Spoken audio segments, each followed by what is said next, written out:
Thank you, Mike. And you know, Mike, it is true that as I walked through the halls, we saw so many great companies, but the gentleman who was in charge of Omaha beef, they do beef, he hugged me. He wanted to kiss me so badly because he said, our business is a whole different business now because you got China approved. The other administrations couldn't even come close. And I told him, you know how long it took? One sentence. I said, President Xi, we'd love to sell beef back in China again. He said, you can do that. That was the end of that, right? Sonny, the great Sonny Perdue. So we're very happy, but we're here today to celebrate American manufacturing and to showcase the amazing products from all 50 states made in the USA. Remember in the old days, they used to have made in the USA, made in America, but made in the USA. We're going to start doing that again. We're going to put that brand on our product because it means it's the best. In just a few months and moments, I will say what we've done over a short period of time and what we're going to be doing over the next 6 months will be incredible. We've signed more bills, and I'm talking about through the legislature, than any president ever. For a while, Harry Truman had us. And now I think we have everybody, Mike. I better say think, otherwise they'll give me a Pinocchio. And I don't like those. I don't like Pinocchios. In just a few moments, I'll be signing a presidential proclamation to launch Made in America Week and to make today Made in America Day.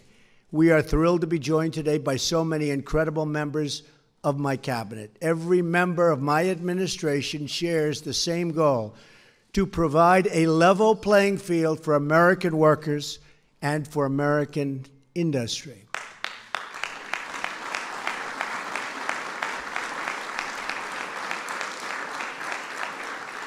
And we are providing it much faster than other countries would like. So it's been really a pleasure. We want to build, create, and grow more products in our country using American labor, American goods, and American grit. When we purchase products made in the USA, the profits stay here, the revenue stays here, and the jobs, maybe most importantly of all, they stay right here in the USA. In the audience today,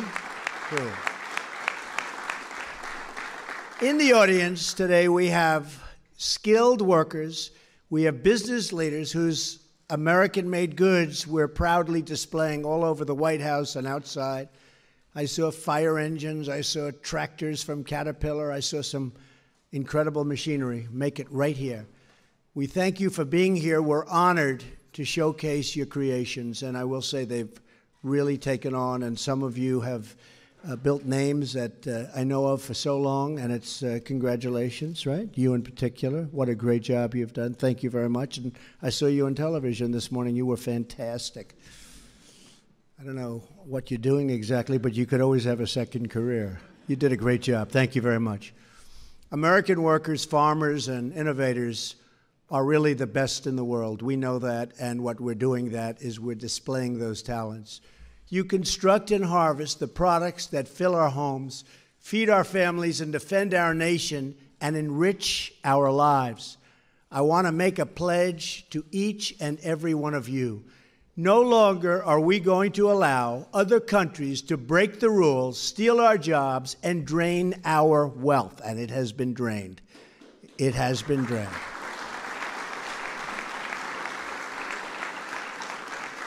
You're going to see a lot of things happening over the next 6 months, you know, statutorily and through a lot of different legal, through the legal process. It takes a while to get it set so that you're allowed to do it. You're not allowed to do it, but we've now mostly fulfilled all of that, and over the next short period of time, you're going to see things announced that you won't even believe for our country and for selling product in our country and making product in our country and things that are great for American jobs. You're going to be seeing that happening really quickly because we are totally set up, and the hard part now is done. It is a long, horrible process, but we're going to also get rid of some of that process for the future. But we're going to stand up for our companies and maybe most importantly for our workers. For decades, Washington has allowed other nations to wipe out millions of American jobs through unfair trade practices. Wait till you see what's up for you. You are going to be so happy. This painful exodus of American jobs, and I've been talking about it for years, was also marked by a period of sluggish growth, falling incomes, surging welfare, and shrinking participation in the workforce. Clearly, it's time for a new policy, one defined by two simple rules. We will buy American, and we will hire American. Right, Governor?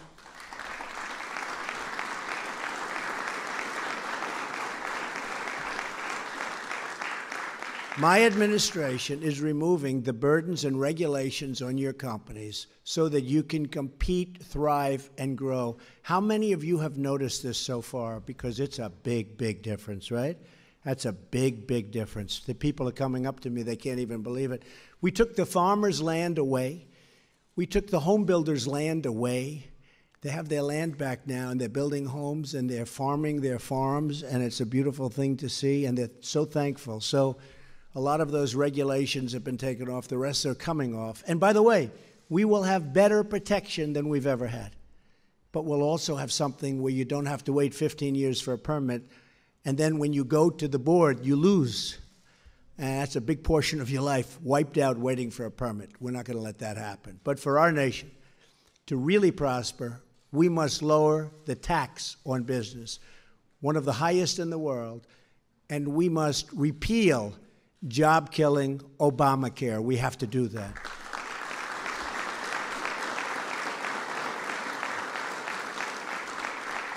And I can tell you, we hope John McCain gets better very soon, because we miss him. He's a crusty voice in Washington. Plus, we need his vote. And he'll be back, and he will be back sooner than somebody else would be back. He'll be back soon. But we need that vote, and we need a number of votes because we do have to repeal Obamacare, and we will end up replacing it with something that is going to be outstanding, far, far better than failing Obamacare, where premiums have gone up in some cases over 200% this year, where every single element of it is bad. And the insurance companies, by the way, are fleeing. So people have, some states you have no insurance companies. And we have some governors here, and we have senators here, and we have congressmen here, and women. And I will tell you, it's a very, very hard time they're having with the Obamacare situation. So we're going to get that done, and I think we're going to surprise a lot of people, but they're pushing very hard. The Republican senators are great people, but they have a lot of different states. Some states need this, some states need that, but we're getting it together, and it's going to happen. Right, Mike? Yes, sir. I think.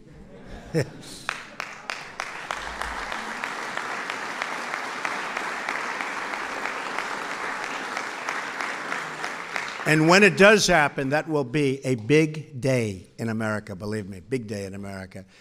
But we must also fight the unfair trade practices that have gutted our industry, and that includes cracking down on the predatory online sales of foreign goods, which is absolutely killing our shoppers and our shopping centers. If you look at what's going on with shopping centers and stores and jobs in stores, it's been very, very tough for them. They've had a very hard time closing at numbers and records that have never been seen before. So we have to stop that, the online predatory practices.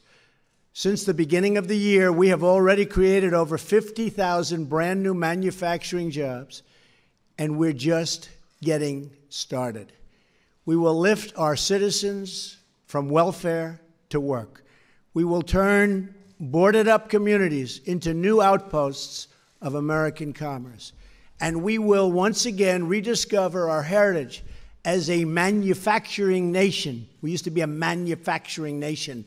Not so much anymore, but I will tell you, you look at Michigan, you look at some states that have really moved. You know, in Pennsylvania, 2 weeks ago, they opened a mine, the first mine that was opened in decades, opened a mine. And you know all the people that were saying the mining jobs? Well, we picked up 45,000 mining jobs in a very short period of time. And everybody was saying, well, you won't get any mining jobs. Picked up 45,000 mining jobs, and the miners are very happy with Trump and with Pence, and we're very proud of that. But that's just the beginning. We have jobs coming from all over. Restoring American manufacturing will not only restore our wealth, it will restore our pride and pride in ourselves. It will revitalize our independence, and it will rebuild the bonds of kinship between our communities and our citizens, which has been lagging, wouldn't you say? For most of our nation's history, American presidents, and you know, we see this, American presidents have understood that in order to protect our economy and our security, we must protect our industry. And much of that comes at the border. George Washington encouraged Americans to produce their own goods so that our young nation could become truly independent. President James Garfield said of our nation's manufacturers that to them, the country owes the splendor of the position it holds before the world, meaning protect us. Theodore Roosevelt declared in his first message to Congress that reciprocity, my favorite word, reciprocity, because we have countries that charge us 100% tax on a product, and when that product is sold by them to us, we brilliantly charge them nothing.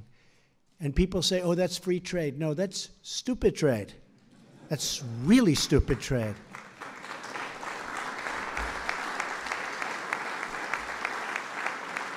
It's incredible.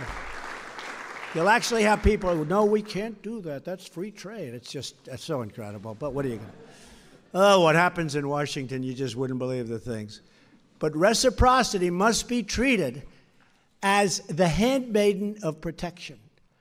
And William McKinley proclaimed that we ought to take care of our own nation and her industries first. We have to look at our nation first for a change. We've been looking the other way for a long, long time. And if you look at what's going on in the success of other nations, even in Europe, you look at some of those countries, one in particular, it's not fair to the United States. And that's why I'm here. And I believe it's one of the primary reasons you elected me and Mike. I mean, that's why we're here. And I think you're going to see a big, I know you're going to see one of the great differences. And you're already seeing it, but it's going to get more so and more so. And we're going to end up having a level playing field. I don't want to say any more than a level. But if the playing field was slanted like a little bit toward us, I'd accept that also. Okay?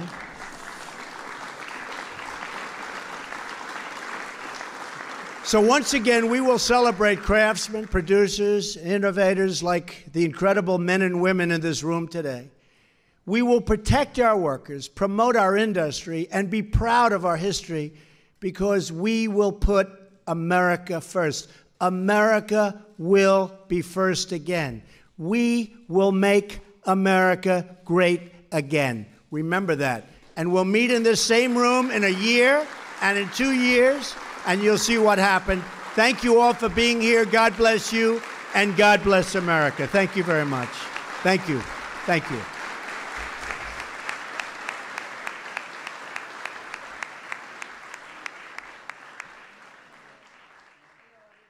We will make America great again.